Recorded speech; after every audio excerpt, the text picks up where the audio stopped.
ટ્રસ્ટના ટ્રસ્ટીના અધ્યક્ષ તરીકે આદરણીય પ્રધાનમંત્રી નરેન્દ્રભાઈ મોદીએ કે જેમણે અહીંયા રામ મંદિરની અંદર રામ નામ લખવા માટેની શરૂઆત કરાવી.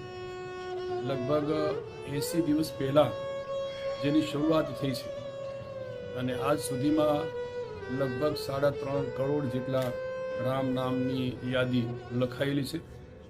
અને બહારથી આવતા લોકલ અને બહારથી વિદેશમાંથી આવતા જુદી જુદી 11 જેટલી ભાષાઓમાં રામના નામનું અહીંયા ઉલ્લેખ અને લખાણ થયું છે.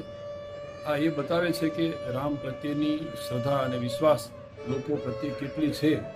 અને દેશના પ્રધાનમંત્રી આદરણીય નરેન્દ્રભાઈ જે રીતે એની શરૂઆત કરાવીને લોકોના દિલ સુધી, હૃદય સુધી રામ પ્રત્યેની, રામ ભગવાન પ્રત્યેની જે શ્રદ્ધા અને વિશ્વાસ એમણે ઊભો કર્યો છે તે એક હિન્દુ સમાજ માટે, એક સૌના માટે એક શ્રદ્ધાનો વિષય છે. ત્યારે આજના દિવસ સુધી અમને પણ મોકો મળ્યો ત્યારે હું પણ ભગવાન રામને વંદન કરું છું અને દેશના પ્રધાનમંત્રીને નમન કરું છું, જેમના માધ્યમથી આજે સારા દેશની અંદર એક રામના નામની એક શ્રદ્ધા અને આગામી દિવસમાં 22મી તારીખે જ્યારે એક અયોધ્યામાં મૂર્તિ પ્રતિષ્ઠાનું કાર્ય થઈ રહ્યું છે અને એના ભાગરૂપે અમને પણ અહીંયા મોકો અને લાભ મળ્યો એટલે હું ફરી ભગવાનને પણ વંદન કરું છું.